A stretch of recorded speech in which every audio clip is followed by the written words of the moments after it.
This is Sybert signing into Kane's Wrath on the map. Unsound Investment with MasterLeaf as the pink Traveler 59, Bike Rush as the purple black hand versus KiMOsaBE as the red nod and Green Zero as the green black hand. This is the finals round from the most recent GameReplays.org 2v2 tournament, and it is 2v2 1.0 plus tournament. So this is not regular Kane's Wrath, this is the 1.02 plus. Mainly bug changes, maybe a few hidden balance changes snuck in here and there, but we do have on the north side as Traveler 59 and Black Hand Team Cat&Mouse versus on the south side the Australians joining together in some sort of brotherly companionship. They are going to be Team Cake or some version of that, and of course it is going to be completely Nod on the south side versus Nod and Scrin on the north side. Of course, MasterLeaf playing Traveler 59. What other faction would he play? Not a whole lot of other options there as for what he normally does play. Looks like Bike Rush is going to be securing both of the Tiberium spikes on the north side, and no one has so far secured this sort of left side center Tiberium spike, although MasterLeaf is about to head in there and be able to take that over. While on the other team, we do have Green Zero taking over both of the spikes, which means he'll have a slight economic edge over his buddy KiMOsaBE. So those two players not going to be quite splitting the Tiberium spikes between themselves. Bike Rush getting 30 credits a second of income in addition from those Tiberium spikes. We do have the Dual War Factory out for Bike Rush. He's going to be sending out a couple of buggies to contend the buggies of KiMOsaBE, and while on the other side of things, we do have just triple harvester, 2 refineries, most likely going to be adding on maybe an extra harvester, getting himself up to that 4-in-2 ratio, setting up an expansion. It looks like it will not be tech before expansion for Traveler 59 MasterLeaf, so instead he's just simply going to be getting that expansion, the full scout off being had there by Bike Rush as KiMOsaBE switches to Scorpion tanks. Still deciding not to harvest that field as it is a little bit closer. You can throw down your refinery pretty much right there, which is virtually what Green Zero did decide to do. It looks like he's going for harvesters as well. So all of these players accomplished in their own right, and all of these players, I don't know if they're completely evenly matched, but they are all top tier players in the Kane's Wrath scene at the moment. Bike Rush forming up about 8 bikes in total, and of course known for being a fairly aggressive player in most games. He is one of the most aggressive players in the Kane's Wrath scene these days, although not necessarily known for being too restrictive of his aggression. He's not afraid to go all in, he's not afraid to cheese, he just plays aggressive, and MasterLeaf is like, hey, well, let's take a look as to what exactly Green Zero is doing. The non-players on the south side being a little bit more passive. They're not getting the huge unit swarms that Bike Rush is getting. Also not going for quite the same expansion timing of MasterLeaf. So overall, the North team is setting themselves up for an interesting economic game, especially if Bike Rush is able to do enough economic damage. Oh, did he just sell off his MCV? I think he instead decided to just sell off his MCV, going for some sort of an all-in, some degree of an all-in. He hasn't quite rallied his harvesters in, so he's not going super in. That's unimaginable, crazy levels almost. We do have the bikes going to be rushing in here, hitting down some Scorpion tanks. There's just so many of them that they're going to be able to take down the Scorpion tanks. Even the Rocket Troopers getting taken out by the Scrin support powers as MasterLeaf is getting in on that action, and now there's so many bikes here. What can KiMOsaBE even do? He has nowhere near enough units, and with that Traveler support from MasterLeaf sniping down those Rocket Troopers, these bikes and buggies are going to be able to do a huge amount of damage, and oh, this is very, very bad for MasterLeaf. MasterLeaf going to be rushing into Green Zero's base. KiMOsaBE getting completely thwarted here and losing an additional harvester, having to sell off one of the refineries. A little bit of aggression on the north side there, but nothing really to worry about for MasterLeaf. And suddenly, KiMOsaBE taking a huge amount of damage from Bike Rush, and at this point, Bike Rush, if he even had an MCV, he would be free to expand, but he is rolling on just those 2 harvesters, that 1 refinery, and he loves to sell his MCV. Just like I said, he's an aggressive player. Everybody knows that. That's one of just his personality traits, and of course one of the top, basically one of the top controlling players in Kane's Wrath right now. So going up against him, especially being supported by MasterLeaf, who is known exactly for that cultist play. He loves his Traveler 59, he loves his mind control, and he has definitely got the control to take control of your forces and then keep those cultists alive, cycling through them. And oh my gosh, he has actually so many cultists. That Stasis Chamber was down a couple of minutes ago. He got the Traveler Legs upgrade, and now he's just got a ridiculous amount of cultists. And it's really hard to actually even contend with this many units that are just being taken over. And of course, one thing that you can do is always set your units to that hold fire stance so that they do not immediately start attacking your own units. But at the same time, you need fast units to try to take down the cultists just because they are so strong. But what do you even get? Of course, as Black Hand, you can't actually get any Venoms. They're going to be able to take down a couple of these Corruptors without too much of a problem, but grabbing 2 more of the forward scouts, and notice he was able to grab the Confessor Cabal squads before grabbing the actual Rocket Troopers, and suddenly Green Zero's forces are being turned against him. Although he does have that Charged Particle Beam upgrade, which means he will be able to melt through a couple of these units, but with the Corruptors supporting, the infantry are just getting swallowed up, completely owned and destroyed. BikeRush crushing through KiMOsaBE in a very convincing fashion, and MasterLeaf attempting to do the same. What can Green Zero even do in this situation? Base defense is an air, but the thing is, Black Hand don't have air. It's like he's got so many cultist squads at this point that any reasonable amount of units from Green Zero can just be instantly taken over. BikeRush swinging on through. KiMOsaBE out of this game, knocked out fairly quickly in only about 6 minutes or so, and now the wrath of BikeRush being turned towards Green Zero. Green Zero is going to be basically impossible to come out of this game. And BikeRush maybe actually getting an MCV. Yeah, he does have his MCV popping back out there, which that's the thing about BikeRush is a lot of players will just, well, a lot of not as good players, not necessarily top tier players, they'll think, okay, I'm in the lead, and they'll just stop worrying about what's going on back in their base. BikeRush is going to get his expansion set up. He will be taking a little bit of damage from that Raider Buggy, which has now reached that heroic status.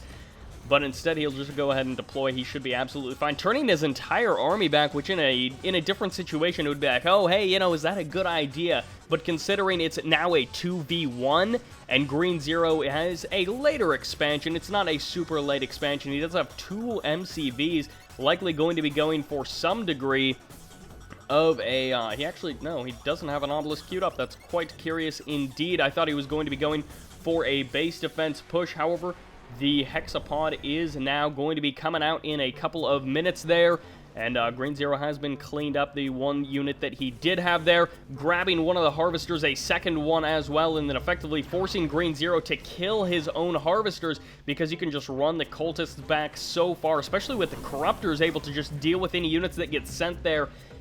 Oh man, that is so tough, having to kill your own Harvesters. You can't do anything else.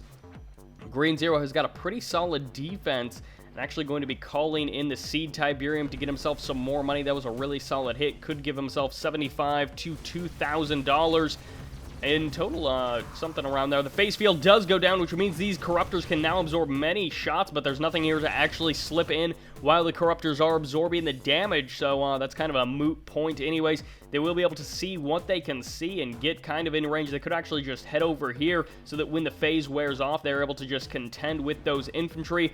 Green Zero desperately trying to get some eco back up on the front line. The MCV is down. He has claimed that Tiberium spike, but now we do have Devastator warships. They've got Traveler engines, and we do have Annihilator tripods supporting the Hexapod. So this is a huge amount of damage going to be dealt out by Team Cat&Mouse, and they are literally just playing Cat&Mouse at this point with Green Zero. There's not a whole lot that he can do at this point. Going to be dropping down 2 obelisks, getting some pretty good hits off there. Able to take down a couple of those bikes and buggies, but unfortunately the Corruptors are in the back of the base using that phase field to get behind enemy lines. Going to be dropping down a couple of those power plants, deciding to heal themselves to try and keep alive all 4 of these units a little bit longer.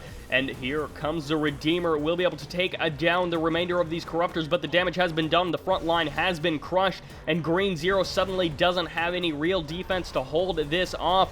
BikeRush is just getting his economy going. He's got his tier 2 doesn't quite have Tier 3 or his own Redeemer on the way just yet, I don't think. Green Zero going to be heading forward. But I mean, when you've got an Annihilator, tripods being backed up by the Eradicator Hexapod, it is a tough fight to beat and a tough... Wow, look at that. He was actually able to force fire in time. I didn't think that he was going to be able to do that. But as you can see, the Annihilator tripods getting in. Green Zero has been defeated. He was trying to EMP that Redeemer just to make his victory even more absolute. Team Cat&Mouse, BikeRush, and MasterLeaf taking game number 1 in 10 minutes. Although it was decided in about the first 6 minutes, as Green Zero may be good, but against BikeRush and MasterLeaf, it is hard to go 2v1 versus any two top players in Kane's Wrath, and particularly BikeRushOwnz and MasterLeaf going to be a very dangerous team.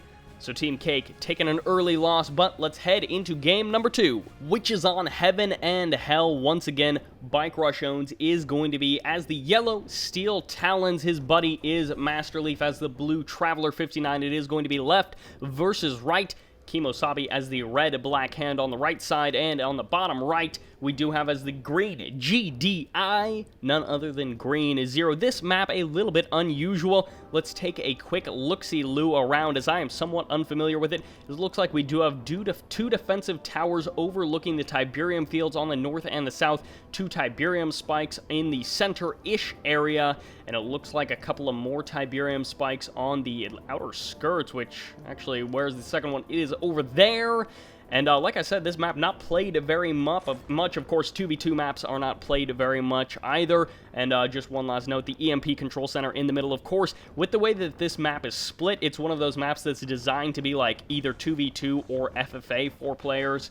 And so you can split it either up and down or left and right splits pretty evenly, as it is one of those symmetrical maps that are, of course, so good for balances. Can you imagine an unsymmetrical map? That would almost be like giving one player an unfair advantage, and that is just not what you want. So we're going to have to see. Oh goodness, this could be a very interesting game, as we do have disintegrators in APCs. Oh, this game is going to be absolutely, possibly an absolutely staggeringly awesome game, and I wonder if that is that must be some sort of a visual bug where you can actually see which units these players are selecting based on the little circle there. That could be annoying, or that could be kind of awesome. We have some early map control going around. Green Zero going to be grabbing that building there, which just allows him to see, hey, you know what? When are these players going to be taking their expansions? That is important to note, and that can allow, in some cases, you to go ahead and feel safe to either take an expansion yourself or to harass that expansion and do some damage.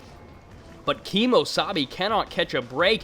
Game 1, he gets smashed down by Bike Buggy rushing from a Bike. A little bit of an all-in there. In this game, it is going to be APCs, and then, of course, they are the repair APCs, which makes this a very, very dangerous combination. Of course, disintegrators with their great DPS versus the APCs constantly repairing themselves. And we're going to have to see, will they be able to do the damage that they need? They're taking a whole lot of damage from these watchtowers. Actually, Green Zero might be able to smite down one of these APCs rather quickly. One of them does go down right there, which just diminishes the repair power of this army overall. And suddenly, this attack is not going as well as I had originally thought.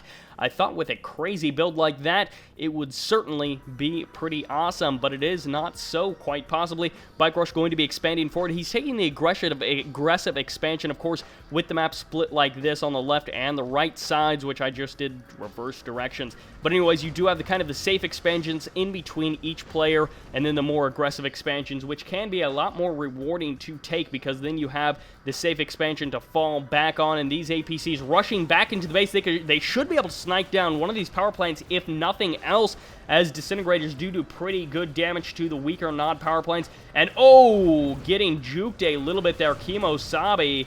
That actually might have been because of the shredder turret. It's hard to tell exactly why that harvester decided to turn back around. It may have just been a simple misclick, plain and easy. But yeah, BikeRush going to be able to get out of there pretty much scot-free. He's only lost that first APC, and that was a little while ago. Of course, he may be losing another one, ejecting at just the last second there, but it does get sniped down quite readily. And it will... No, it's not an A. I thought for sure that was going to be an APC engineer to try and grab the mothership or something. And Green Zero doing quite a fair bit of damage, most likely with that turret, as the MCV was landing, as it is quite vulnerable. KiMOsaBE going to be going for that safer expansion, a good idea, but now it is going to be Green Zero, not quite getting an expansion up just yet, going for Firehawks, which should be a really powerful unit if he can hit in time. However, Gunwalkers and Seeker tanks very good at taking down the Orcas, and of course they're available right from the get-go once you throw down that Warp Sphere. BikeRush going to be taking a little bit of damage there. Looks like it was basically just a scouting buggy from KiMOsaBE, and oh, BikeRush pushing forward, going for possibly some degree of a base defense push. Maybe not a super heavy one. The Orcas likely swinging in here. Were they? Oh, great. Where are the Orcas? Actually, as we do have the APC swinging into the base, they may get a Harvester kill. No, we do have a couple of Shatterers there. The Orcas are going to Harvester hunting. Will they be able to take down one? One Orca does go down. The final rocket does land. Ooh, gives away 4 Orcas, trades it for a Harvester, and he may have gotten 2 there, one that I did miss, but he did get at least one. That's not going to be very cost effective if he traded 4 Orcas for 1 Harvester, especially since MasterLeaf already has control of this expansion. Oh, KiMOsaBE getting a little bit of base pushing here by BikeRush, and War Factor actually being thrown down on the front line. And look at that, free repairs for all of his Titans going to be on the front line, getting free repairs while being able to deal damage. And a couple of these power plants could be targeted down, although no, the Scorpion tanks do rush to the front line to get thrown down. Effectively lands to the slaughter, and an extra APC now with a fully heroic Disintegrator squad inside of it. I guess technically it's a mobile repair transport, but it's basically an APC. It is some degree armored, and it is a personnel carrier. Scorpion tank's not going to be able to deal with the Titans, especially Titans constantly being repaired by the War Factory, while in the back of the base, we do have a couple of bikes there, but too many base defenses will hold the line. Going for the Harvester crushes. It looks like he was able to crush at least one. A second one getting sniped down. A third and a fourth could go down as well. KiMOsaBE trying to control his Scorpion tanks as best as he can, while BikeRush is just crushing through the forces. KiMOsaBE failing to micro one of those Scorpion tanks. Another one will go down to the sheer force of the Scorpion. Oh man, the Titan's doing way too much damage. Taking down another couple of Harvesters there, as the Scorpion tanks simply are not enough to match this army. The Rocket Troopers in the building are a nice touch, but KiMOsaBE simply doesn't have what it takes to take that force down. Gunwalker's going to be escaping. They will be able to pull away, and Firehawks are on the field for Green Zero. BikeRush going to be continuing to put pressure onto KiMOsaBE's main. Does he actually have? No, he doesn't quite have AP ammo just yet. Would make his Wolverines a fair bit more effective. KiMOsaBE desperately trying to keep his expansion alive, although he doesn't actually have an expansion. I thought by now he would have had at least one refinery, but that means that his economy is currently at 0. He is basically out of this game. Green Zero going to be expanding and able to take that little bit of blue that was there. I'm not sure how much blue he was able to get, but KiMOsaBE has been defeated, leaving his War Factory to Green Zero, which that can be dangerous, as if Green Zero doesn't realize it in time, he can end up spending money and effectively throwing away that money with those units. Oh, MasterLeaf, absolutely brutal, pulls 3 Harvesters, some of them with a bit of blue tib from under Green Zero's nose. And Green Zero, as if he wasn't having a hard enough time in this game, he wasn't able to take down this expansion. He got dangerously close to taking out the drone platform, loses 3 Harvesters, which now these will go back to work for MasterLeaf. BikeRush not even really caring about that expansion. He set up there and then immediately stopped caring about it. And now BikeRush is going to be able to just once again swing around on the flank of Green Zero to help deal with that army. The Firehawks going out, making their bombing runs. I'm not sure exactly what they ended up hitting. Green Zero doing his best. It looks like he may just be going for a ton of zone heads, but how many can he actually afford? He hasn't been doing too great on the economy, although he does have 5,600 credits going to be coming in. No, that's it. It's 2,800. My bad. 2,800 credits going to be coming in, which will only buy him like one more Firehawk, or one more Hammerhead and one more squad or 2 of the Zone Troopers, but there are no Zone Troopers in these Hammerheads, I don't think, at all. They're just going to be here to hunt down the cultists. 4 of the Gunwalkers are sitting nearby just to make sure that they are able to protect those cultists. And there are the Scouting Harvesters, not something you see very often. The Firehawks are going to be heading in for the bombing run. What are they going to be deciding to take down? It's hard to tell. Will it even be worth it? He's going to be going to bomb something, but at the same time, BikeRush is going to be doing some damage to his main. Green Zero trying to control as best as he can. He's flying these Firehawks absolutely everywhere, but he may just be hitting some buildings that aren't actually doing anything. Power plants were probably the best choice in that scenario. One of those, or two of those cultist squads did go down. However, Green Zero needs to make sure that he pulls back those. Oh, great kill there by Green Zero, staying in range just long enough of the Gunwalkers to take down that last one. He was able to focus it down quite effectively. But again, Green Zero, he's currently in a 2v1. We've got 20 Storm Riders of potential being thrown down here in a very safe position for MasterLeaf. This game is almost over. Green Zero may think that he has a chance, but at the same time, how do you even have a chance versus a 2v1 against BikeRush and MasterLeaf going for that many Storm Riders? They'll deal with the Hammerheads quite nicely, especially since these Hammerheads are, for the most part, completely ungarrisoned. I didn't think I quite checked them all, but it's hard to tell. It looks like they are all ungarrisoned. Storm Riders, they're good versus so many things, especially when you can just show up with them and say, hey, guess what? I've now got 20 Storm Riders that you didn't know that I had at all. Plus, sniping down a couple of extra Harvesters for a BikeRush. Green Zero, his economy wasn't feeling too good, and oh, he does spot the gravity stabilizers, but as you can see with the health bars, these units are just going to be shrinking down so quickly, and at this point, Green Zero is probably just going to be saying, you know what, GG, I am out of this game. This is a best of 7 series. I almost said best of 5. The other rounds were best of 5. This is a best of 7 series, so 2-game lead for BikeRush and MasterLeaf, meaning that Green Zero and KiMOsaBE only have a couple of games left to really turn this around.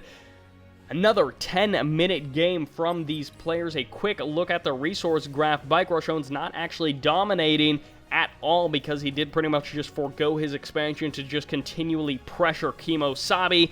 Instead, MasterLeaf was the winner there. Green Zero doing a pretty good job of staying up in the ranks, but overall, simply smashing down one of the players early on, especially with that, with the transports and the disintegrators, which was an interesting combination. Not something you see very often. It wasn't super effective, but it was certainly enough to just distract KiMOsaBE, put him on edge while BikeRush did move forward. KiMOsaBE just pretty much stayed in his base for that entire game.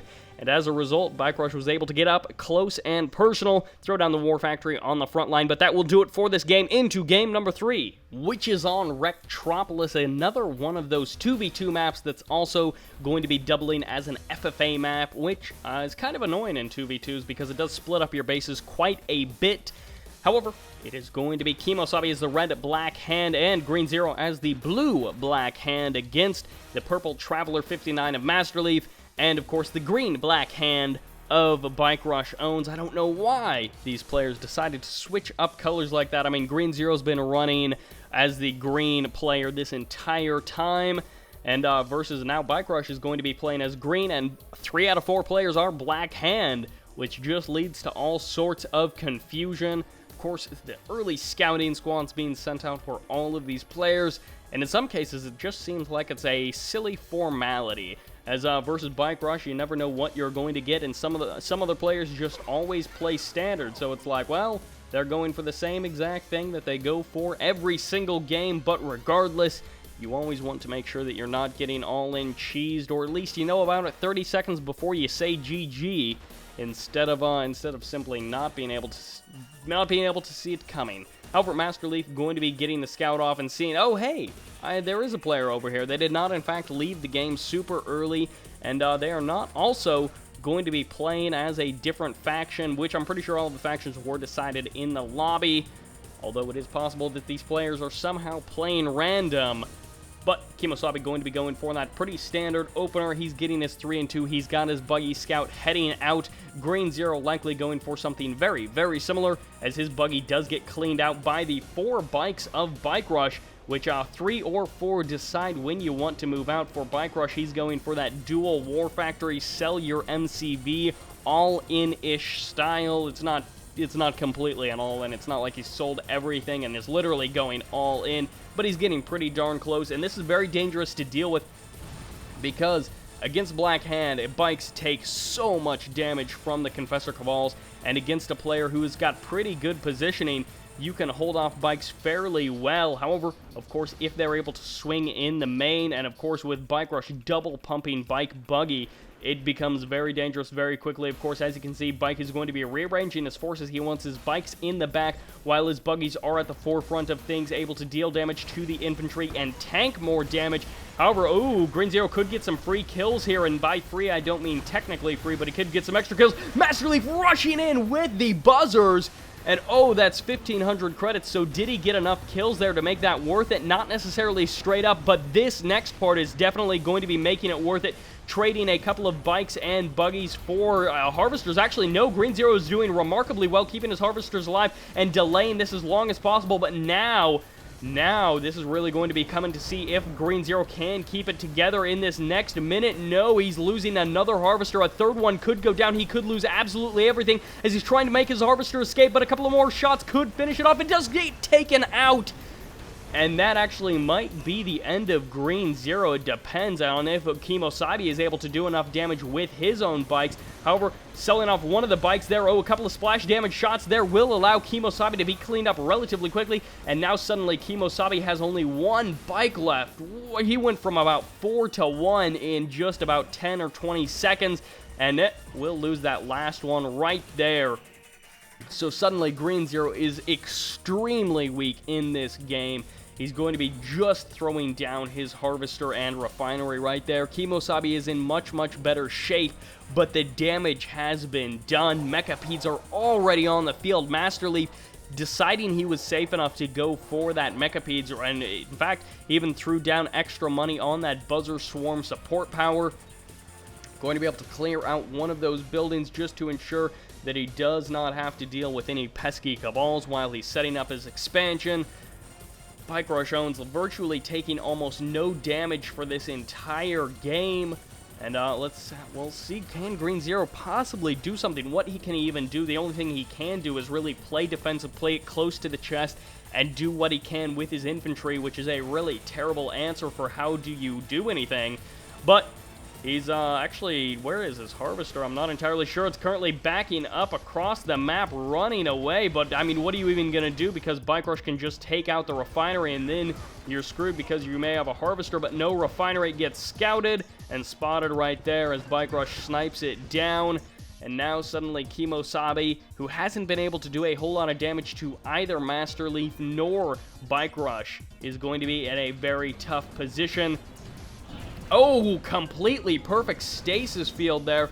Everything in that field is now going to be moving very, very slowly, just long enough for the Mechapedes to swarm in as Green Zero is out of the game. And KiMOsaBE needs to sell off everything down here, and it's kind of a choice that you have to make. Do you want to sell everything off, get the money? KiMOsaBE has been defeated. He knew he was out of it, being pressured by Seekers and Mechapedes while your ally is out of the game is very, very tough to deal with. 5.5 minutes, and suddenly Green Zero and KiMOsaBE down 3 games. One more game for Bike Rush and MasterLeaf to take the series and win the Kane's Wrath 2v2 tournament. We'll see if they can do it, or if KiMOsaBE and Green Zero are going to be punching back and taking this game to some more matches. But that will do it for this game. On to game number 4, which is on Forgotten Forest, a map that I don't think I've ever seen a game on.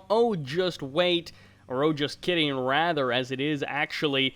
Basically, it's just Tournament Rift, as I'm sure you can see, the very familiar minimap, but we do have as the red nod KiMOsaBE, as the blue black hand, rather, we do have indeed Green Zero, of course the casting giant, Bike Rush, the giant in Kane's Wrath alone, and MasterLeaf, the giant of Traveler 59, which I guess KiMOsaBE is the giant of Awesome, since I called everyone else giants as well. Gotta make it even. But we do have, once again, Black Hand and Green. Black Hand is Bike Rush. He's not Green Zero, although he is currently up 3-0 with his buddy MasterLeaf in this tournament, while in this series, as we do have some minor engagements there. And so as you can see, this map is very, very, very, very similar to Tournament Rift, and of course, the only real difference is that you do have this spectacular water which this is one of those maps that was included in 1.02 Plus and 1.03. I'm not sure if CGF made it. It might have been made by someone else. I didn't actually check, but it does look like advanced articulators are now done, and the pings on the map are just the best thing ever. Why would you not ping the map a million times? Well, not quite early, but the Buggy Scout heading out for BikeRushOwnz, and probably the exact same thing is going to be heading out as well for one of our non-players from the left side. Although, no, it is going to be, ooh, Green Zero getting a little bit spicy here, throwing out a Black Hand Flame Tank, which, with advanced articulators, we could see some very dangerous sort of play from the, oh, no, hasn't been spotted. Oh, actually, it is going to be a Reckoner squad. Where's the second operations center? Right there. Actually right where it is. So it is going to be some degree of a Flame Tank rush, followed up by a Reckoner Flame Black Hand rush. KiMOsaBE, on the other hand, going to be playing a little bit more standard. He's got some bikes and he's got some buggies, but he's also got a Reckoner of his own, which will be taking a little bit of damage, and we'll have to see if BikeRush is able to do enough damage with his buggy to really put down... Oh, no, both of these players are going to be going for those Flame Tank rushes, so a complete fiery rush from the beginning right out of these two Nod players. So they are saying, hey, you know what, this is game number 3, and there, that Reckoner is now completely immobile. Oh, KiMOsaBE almost going to be engaging there with his Flame Tank. The Seeker Tank is going to be slowly working away on the Flame Tank of Green Zero. It's almost better to just... Oh, actually, he will be able to take down both of these. He did take quite a bit of damage there, and that also bought MasterLeaf and BikeRush an additional time to get their defenses up and running. The Reckoner is about to go down. Will he eject the Flame Squads? Yes, he does manage to eject both of them. However, they're not able to quite take down that War Factory. The power plant does get thrown down. They could try to take that down, but instead they're just going to be running around like they're silly, crazy people. While on the other side, both of the Flame Tanks are alive. No, just kidding. Only one is alive at this point. However, BikeRush is going to be able to smash through these bikes from KiMOsaBE. KiMOsaBE trying to buy his Flame Tank more and more time so that he can finally retreat it, but I do not think it'll be enough. BikeRush is just going to be crushing forward with those Flame Tanks. One of the Tiberium spikes for MasterLeaf will go down. However, spoiler alert, he's got 2 more on the south side there. And combined forces, Seeker Tanks and Scorpions rushing forward here. And did they put too much money into that flame rush? Can't quite call it a Flame Tank rush, but it was a Flame Rush that ended up going south for both of these players. Team Cake could be caking it pretty hard in game number 4, as they've got Scorpions, they've got Seekers in their base. And right here, Stealth Harvesters won't do any good versus these Seekers. And will a focus firing be good enough from these players to really do the economic damage to seal out game number 4? One Harvester does go down right there. KiMOsaBE will likely lose a couple of Harvesters as well, although he's doing a pretty good job of focusing down. The Scorpion Tank should be able to take down those 2 right there. No, he's not taking them down. They're getting more and more shots off, as they are going to be able to do more and more damage to these Harvesters. And KiMOsaBE trying to micro his Harvesters as well as he can. Green Zero doing the exact same thing. BikeRush trying to run his Scorpion Tanks around and around to do the most amount of damage. He will lose 1 more right there. An additional Seeker Tank does go down. These players have swarmed through this base, but they have been cleaned up. MasterLeaf going to be rushing through the middle with his fast Disintegrator squads, and BikeRush getting those bikes out across the map.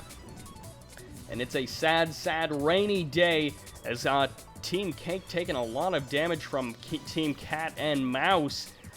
They do have some Scorpion Tanks on the field, which will be able to hold off the bikes without too much problems. However, as you can see, MasterLeaf setting up his natural expansion. BikeRush likely going to be going for absolutely nothing because, of course, he did sell off his MCV. What else would BikeRush do but try to all-in with an MCV sell, which is quite efficient for BikeRush. He's able to win a lot of games that way, so why would you not do something that allows you to win? However, it does look like a couple of Raider buggies are going to be getting sniped down by the Disintegrators pretty hard. And still 5 Disintegrator squads do still survive. KiMOsaBE not able to finish them off. Green Zero going to be pushing forward. He's got 5 Scorpion Tanks, which is a fair number. And BikeRushOwnz hasn't been able to expand himself, which means that he could be taking some damage from these... Oh, no, he can't be taking damage from these Scorpion Tanks. One of them will go down, possibly 2 of them if they can catch this weakened Scorpion Tank, which they can right there. It gets taken out. KiMOsaBE needs to turn around that Militant Squad and do what damage he can. A single Seeker Tank will get caught out by those Scorpion Tanks, but KiMOsaBE going to be joining up with these folks, and they almost should have kept around one of those operations centers just to get out Dozer Blades so that they could take down these, take down the Disintegrator squads. As you can see, Disintegrators explode when crushed right there, so crushing Disintegrators, it's like they're half fanatics, as they're just like, oh, you're crushing me? Well, you're also taking damage from it, so it's almost impossible to trade Scorpion tanks with Disintegrators effectively and efficiently. You can't just crush them like they're rocket troopers. They do damage, of course. The Dozer Blades helps with that immensely, allowing you to crush without taking the damage. KiMOsaBE going to be having to run his Harvesters, and BikeRush going to be swinging in with the bikes, trying to do that extra damage. The Disintegrators may actually decide to go for the support on the south side, as the stasis field does go down, allowing the bikes to completely maneuver around the Scorpion tanks and go for the Harvesters. The Harvesters are going to be getting sniped down. They have been all but eliminated. One does remain, two of them getting taken out. The ones that were full of Hortire beer and went first, and KiMOsaBE trying to run as far as he can. The Scorpion tanks get taken out as well, and that Flame tank rush, that Flame Rush early on, not doing well. Mass Disintegrator transition for KiMOsaBE. The Rift Generator as well. I mean, why not? Going for Mass Mechapede also. And versus Tier 1, MasterLeaf getting almost everything in the book. Scorpion tanks are fairly good in large numbers, but versus these Mechapedes and versus the constant pressure, especially the Disintegrators going to be able to rush in here. Green Zero's War Factory will go down in about 10 seconds flat there as a Scorpion tank sacrifices himself. A second Scorpion tank going down as well, as Green Zero learning the hard way. The Disintegrators are just too good versus tanks, especially when Mechapedes are able to support them like that. Green Zero not going to be able to hold off this pressure, and KiMOsaBE will be short to follow afterwards, as Team Cat&Mouse crushing through in a 4-0 sweep. There's almost no way for these players to come back from this. That Flame tank in the beginning, quite dangerous to try and pull off on a map as large as Rift. They weren't able to make it work, and as you can see, those buildings are dropping oh so quickly, and just a couple of power plants do remain. Green Zero has been defeated. KiMOsaBE has been defeated. 4 games. Tough games for Team Cake, as they just get completely smashed there by BikeRush and MasterLeaf. And BikeRush really deciding that he wants to win every single game, primarily by selling his MCV. MasterLeaf able to go crazy with the eco, follow it up with that Mass Disintegrator and the Mass Mechapede that really just sealed the deal, and then getting the Rift Generator just because he could. But that will do it. Your winners are BikeRush and MasterLeaf. And goodness, that will about do it for this tournament. The finals have been decided. KiMOsaBE Green Zero going to be taking the second place, while BikeRush and MasterLeaf, of course, taking that first place. Not the third place, but the first place instead. And, of course, big thanks to the Game Replays community and all of those guys over there putting these tournaments together and keeping the community alive. But this is going to be Sybert signing out.